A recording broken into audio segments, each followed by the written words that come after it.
You're listening to the We Are Libertarians podcast network. Find all of our shows at wearelibertarians.com.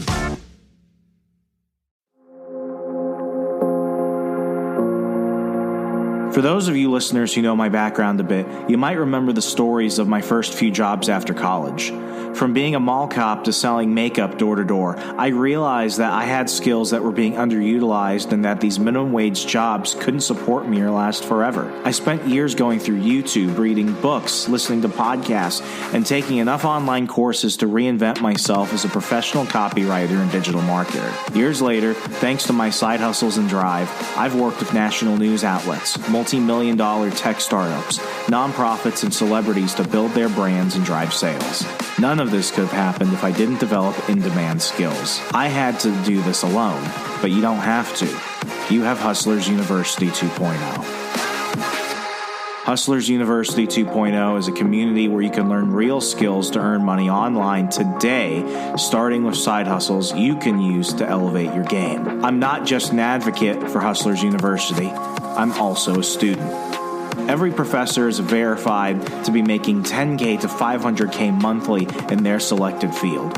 You get full resources, lesson plans, and an active community of thousands of other Hustlers University students working on skills such as stock analysis, cryptocurrencies, e-commerce, copywriting, which was my favorite course, one I actually went ahead and took last month. And as a copywriter of 7 years, I even took a ton out of that, including some of the resources I was able to take over to my day job.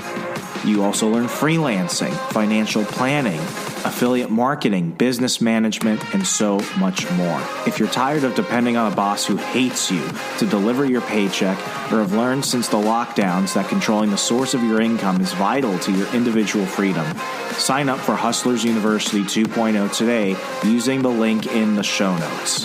I'll see you there.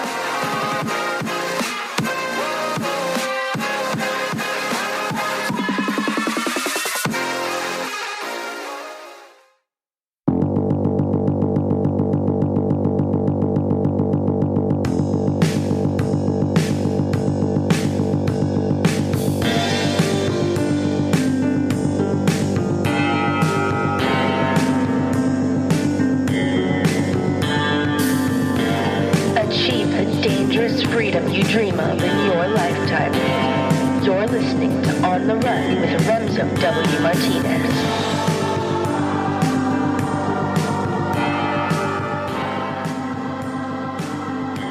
Welcome back. Welcome. How it be? How podcasters start their introductions is always really interesting because some people tend to fall into a bit of a habit where it just comes naturally to them and they don't even think, okay, I have to do the opening. And then you've got some people that really want it to become like the tagline of their show. And what's really funny is when you could tell like it's really, really forced. There's this one guy I started watching and he started doing a podcast to go ahead and promote his business. And he starts it off with how it be. And it's like, dude, you're white and you're 50. Like you shouldn't be like, that's just, it doesn't go with the gimmick. Everyone has a little bit of a gimmick. Everybody who does this type of stuff, anybody who puts themselves out there as a content creator or whatever, there's always a degree of showmanship.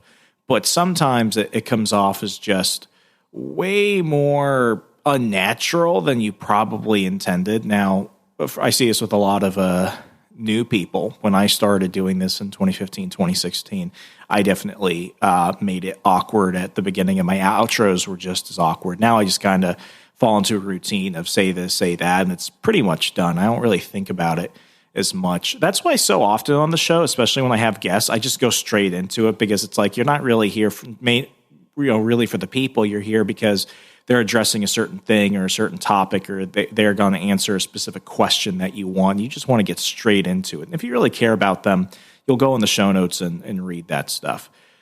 But, it's just one of those things that comes with time. It comes with doing it. You're going to change all the time. I mean, right now I'm just looking at, my living room, and I've got one microphone over there and another microphone over there, and I'm just looking at it, and I'm like, these aren't even like half the microphones I've owned over the years. And, music changes, everything changes, formats change. You just kind of go with the flow of it. And that's kind of today's topic. It's going to be a shorter show, which I usually should say before it goes long. But this month makes 8 months of practicing Brazilian Jiu-Jitsu. Some of you who are regular listeners remember I did an interview with Joshua Janis, who's a amazing black belt in Brazilian Jiu-Jitsu. He's one of the coaches at a neutral ground in Milwaukee, and he's a great guy. I attended his fire and water Wim Hof breathing and jiu-jitsu seminar in December for my 27th birthday, and it was a 2-day jiu-jitsu and Wim Hof breathing seminar that also involved a cold exposure exercise in Lake Michigan, and it was I did a whole episode just about that event too, and it's been 8 months, and it feels longer, and at the same time, it also still feels very fresh. But it's something that I didn't tell a lot of people about it when I first started, and the reason why is because I didn't want to start it and quit. It wasn't necessarily a confidence issue. It was more of like will I actually be able to do it? Because, for people who have been listening for years now, you probably know that I had a pretty severe neck injury when I was in college. And because of that, I was on, a whole bunch of pain medications. I was on antidepressants. I gained a bunch of weight, had a few more injuries. And, it just didn't seem like something I would ever be able to do. But I can genuinely say that I have seen a change in myself personally and physically, emotionally and physically over the past 8 months that is only really a result of going and practicing. Now, when I started, my goal was just go twice a week. And I can quickly tell you that turned into me going 3 to 4 days a week, even if I couldn't make one of the classes at my own school. After I did that camp and I made friends from other gyms across the Milwaukee area, they have open mats where, one day for an hour during the week, people can come and just train with other people to, practice and see what's going on, because it's a big community that feeds off each other. And I started going to other gyms and rolling with people. Rolling's a term for sparring. And, some of my classmates were like, what are you doing, going around fighting other people at gyms? I'm like, no, I mean, it's me, getting to train with friends from other schools. And it's been crazy. I mean, I typically go after work. I'll go Sundays. My school started doing morning classes, so I've been going to the morning classes too. And, at first it was really for two reasons. One, I needed to lose weight. I really, really needed to, because I had lost a little bit of weight after my job loss at the beginning of 2021. But, that was mainly as a result of stress, because I was no longer as stressed and in such a toxic work environment. Some of that weight came off. It also came from, having worked in the warehouse for a couple of months when I was in Virginia before I moved back out to Wisconsin. But, I knew that when I was here, it was like I had to find a way to do it. And just going to the gym, I'm not discounting that. I'm not saying that's important, but I also had this need where it's like, I don't know anybody here. I don't have any friends here. And, that also helped kind of drive me towards it. And secondly, since leaving the Army and since everything in 2020 that happened, I had this break in my own self-confidence. It was a feeling where it was like I felt like I couldn't defend myself. I felt like I would be more of a victim to the world as everything just got more dangerous. And it was like, I'm not saying I wanted to become like, John Wick or anything, but I at least wanted to feel that side of me that's like, I can be dangerous. It was a side of me that I felt like I had as a soldier. And honestly, like after all that stuff, like even my last few years in the Army, I was kind of sidelined from a lot of stuff because of injuries. But, it's not a good feeling when it's like, you're unhealthy, you're sad, you're lonely, you can't defend yourself if shit goes down. So one of the things I really thought of when I got here was the idea of getting back into some type of combat sports. Growing up, my brother Ryan and we did Taekwondo. My brother became a first-degree black belt. I was 2 belts below black belt, but when we were in Texas as kids and teenagers, we actually competed competitively, and we placed in all different types of matches. I think the highest I ever got was for my age group against a whole bunch of people from across the state. I came in second for like weapons and forms and sparring, and I mean we did that a couple of times. We always placed in one of the top 3 positions at in-house tournaments. I mean, we got really freaking good at that. And then at one point we just stopped, but I always liked it more than like team sports. I've always hated team sports. It's like, with martial arts, it's entirely you. It's like the ultimate meritocracy.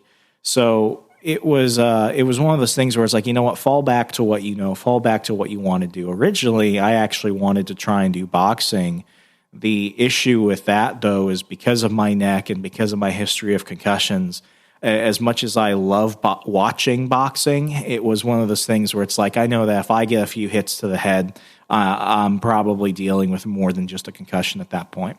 So as I started looking around at what was in the area, I knew I didn't want to start over Taekwondo. It's like, that book has already been written. I had, as a kid, because I went between 2 different associations, I actually had to restart from white belt twice. And, as a teenager, I was like, well, a year has passed. I'm in a completely different part of the country. Fine, I'll restart. So, I got promoted pretty fast within a couple of years because I already knew the stuff. I wasn't a white belt in experience.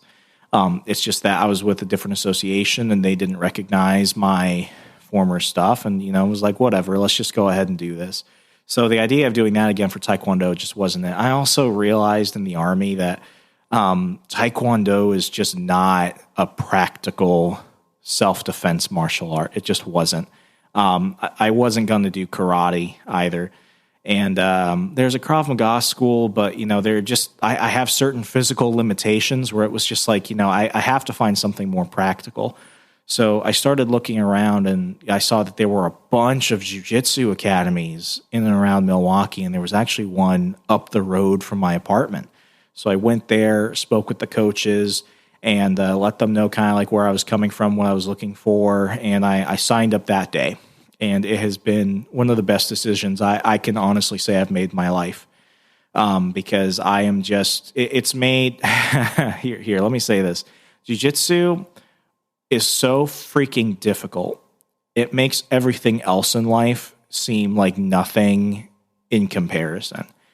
And I think I kind of needed that. And, I thought about joining like social groups and stuff like that, but I'm also kind of an introverted person. I'd rather do something. I'd rather stand shoulder to shoulder and work on something with somebody than to, talk face to face with them and, pretend I'm more enthused than I am. And, that's the great thing about martial arts, because immediately you get to know people pretty fast, and you don't get to know anyone better than when they're trying to choke you out or something.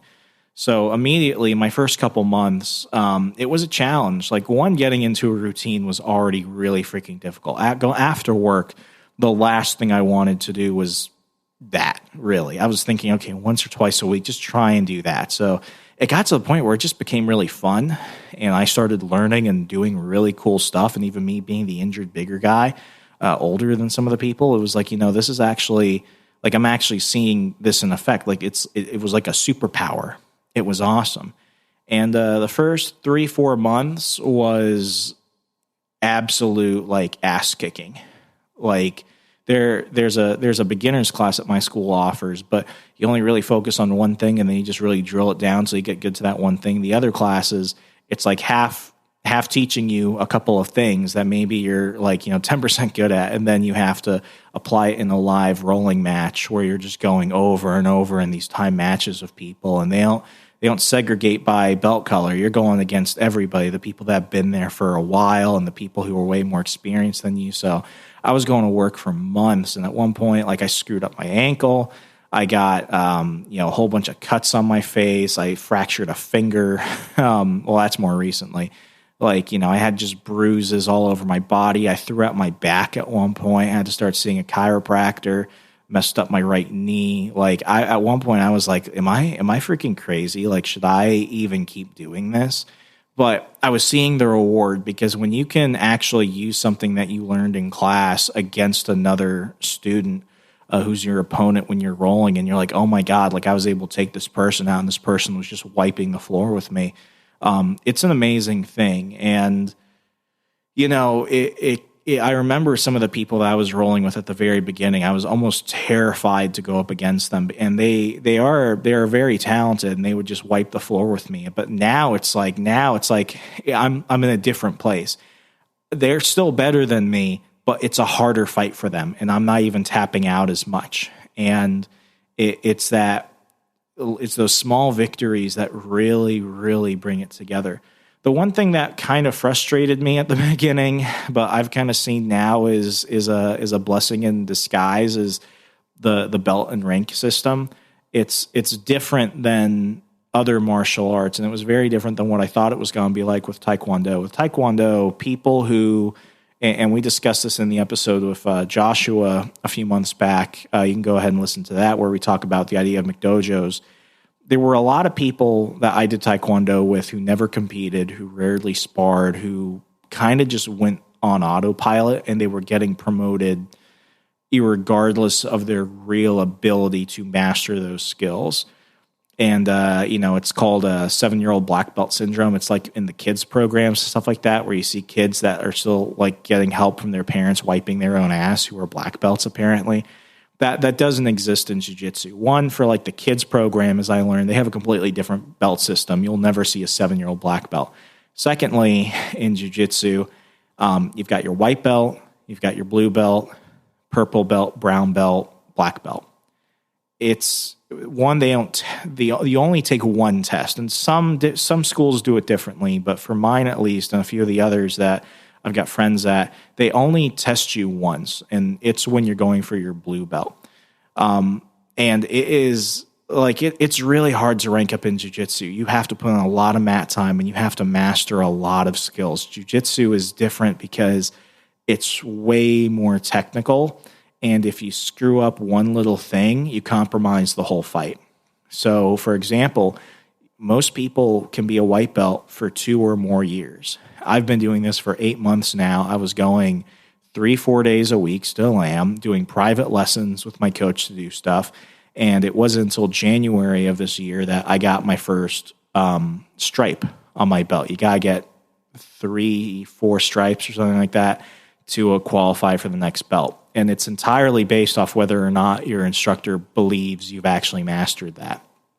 A lot of people who started with me, who were younger than me or maybe older, but they were all in like better shape and they seemed to have more of a skill for it. I can tell you the one thing that really intimidated me was that I felt like I was the worst person in class every time. But the thing is that what I realized was that even there, whether you won every match or whether you lost every match, you still went and trained jiu-jitsu. And there are a lot of people who started around the same time I started, who were, younger, faster, stronger than me, more talented than me, but they quit because they weren't getting that immediate instant gratification from the instant promotion system that a lot of other martial arts kind of give people. It's the paint by the numbers approach, where it's like, well, you came to X number of classes, therefore you obviously get this rank, and they do it to keep people in. Jiu-jitsu, you have a high turnover rate. A lot of people that start don't follow through with it. And it's like that for a lot of things, but especially for this, because it's so freaking hard. I was actually helping my coach with a private lesson for a brand new person. So I was the test dummy, the uke. And, the one thing that he mentioned to the guy was like, oh yeah, Rems is going to help me today. He's got stripe, which he knows how to take a hit. And it's funny because, when I got my first stripe in jiu-jitsu, it's a piece of athletic tape that goes over your belt. I was like, this is the best day ever. And I'm still very proud of it. I'm happy where I've been. But it was one of those things where it's like, I got this far and a lot of people didn't. And I felt that way when I was becoming an officer in the Army, especially going to Marion Military Institute, to your military college I attended for my early commission in the Army, like a lot of people just quit. And I guess maybe I'm just really brave, or I'm just really stupid in the fact that I'm allowing grown men to injure me at my own dime, on my own time.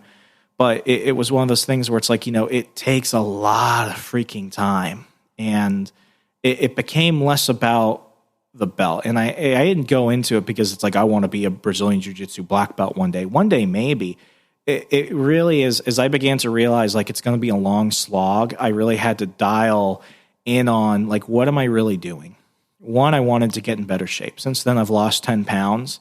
That seems to be kind of where I've been stuck at. So I've got to do some additional things off the mats. I got to start doing more cardio, more strength training on my own time to kind of break that 10-pound barrier I'm at. But dropping 10 pounds, it's one of the reasons why I shaved my facial hair recently. Some of you have seen me on Instagram or whatever where I had the mustache goatee. I shaved it because my face looks different. My face is way slimmer. I've got some of my jawline back. I've still got a lot of weight to go, but 10 pounds just by doing this, it forced me to be more accountable in other areas of my life in terms of sleep, in terms of recovery, in terms of diet and stuff like that. Like, I've gotten sick.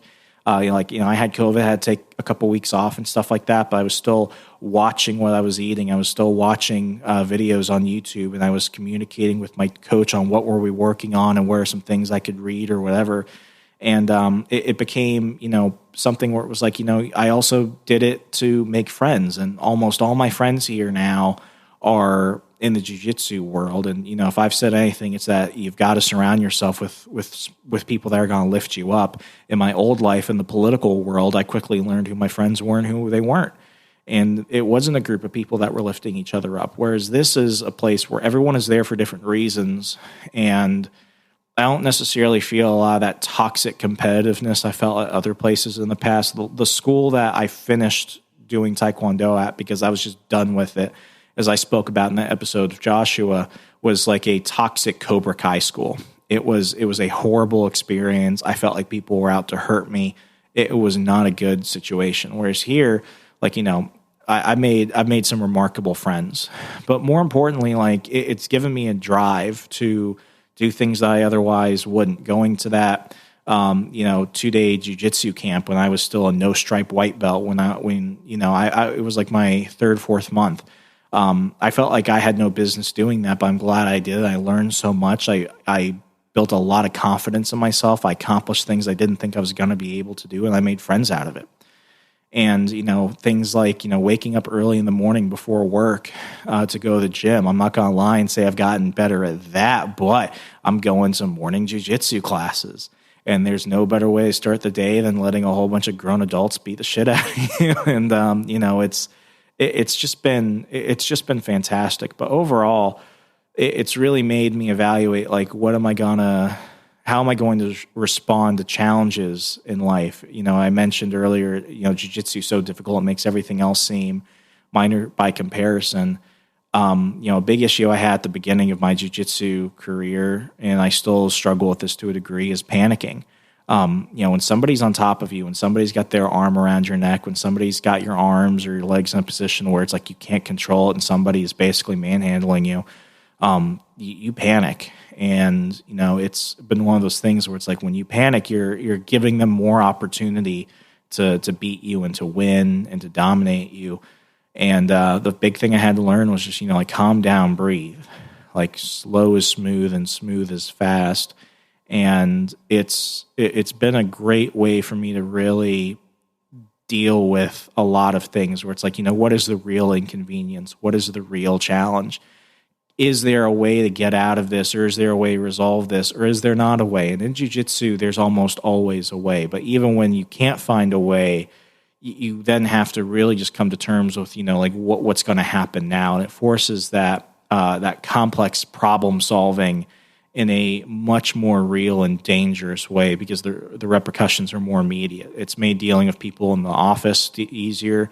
Dealing with interpersonal challenges with other people way easier. People have commented how calmer I am, how more resolute I am, how more how more intentional I am with a lot of things. And I don't think I could have done that without jiu-jitsu. And I mean, it's also forced a lot of conversations with myself about like, why am I doing the things I'm doing? What am I trying to accomplish? It's been a way of therapy to a large degree. And because I mean, it tests you on every level. It tests you on a mental level, an emotional level, and a physical level.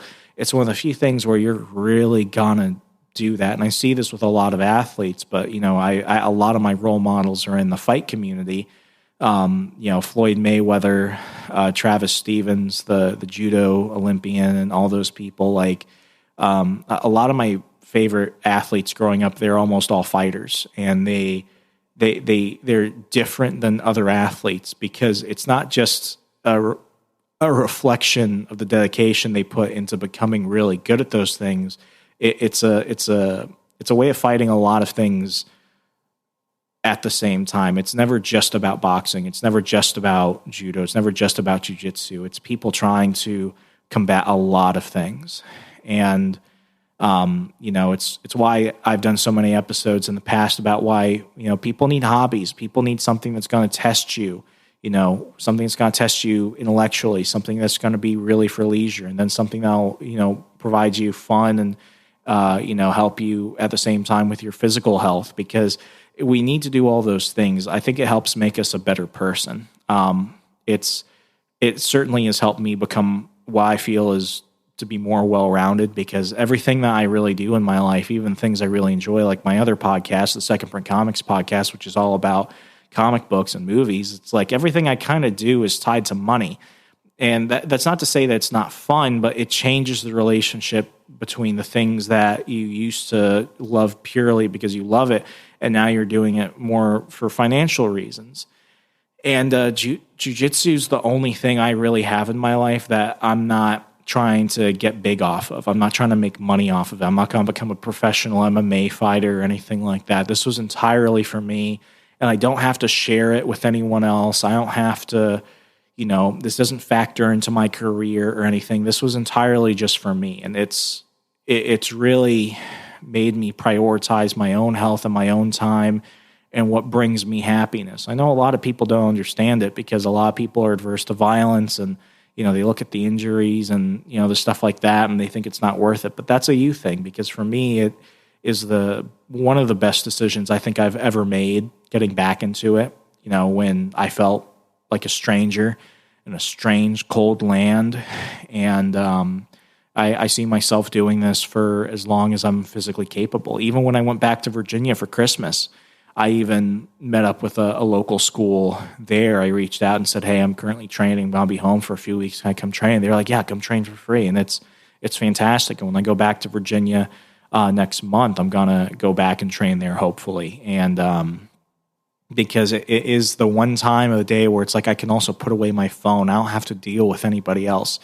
Right here, right now, living in the moment is something you're forced to accept and deal with, or else you'll definitely not do as great. But it forces that immediateness upon you, that moment of presence. So I've been doing it for 8 months. I'm going to do it for another 8 months, another 8 months after that, and I'm going to do it for as long as I physically can. Because if it taught me one thing, it's that I did it for reasons that were initially just to get me out and to focus on some immediate challenges in my life. And I felt like this could go ahead and deal with all of that. But now I'm doing it just because it makes me happy. And happiness is something that's worth investing in. I genuinely believe that. Well, folks, that's all I've got today. Hope you appreciated this. Hope maybe you'll go out and find your jiu-jitsu, whether it's building models, going on trips. I don't care. Find the one thing that you do just for yourself that brings you happiness, something that you can kind of put into all those parts of your life. What challenges you intellectually, what's getting you emotionally, what's getting you health-wise. Maybe it's something that hits all three. I don't know, but I definitely think I found the thing for me. Well, hope you enjoyed that. Please leave a rating and review across Al Gore's amazing internet. As always, be good, be safe. I'll talk to you later.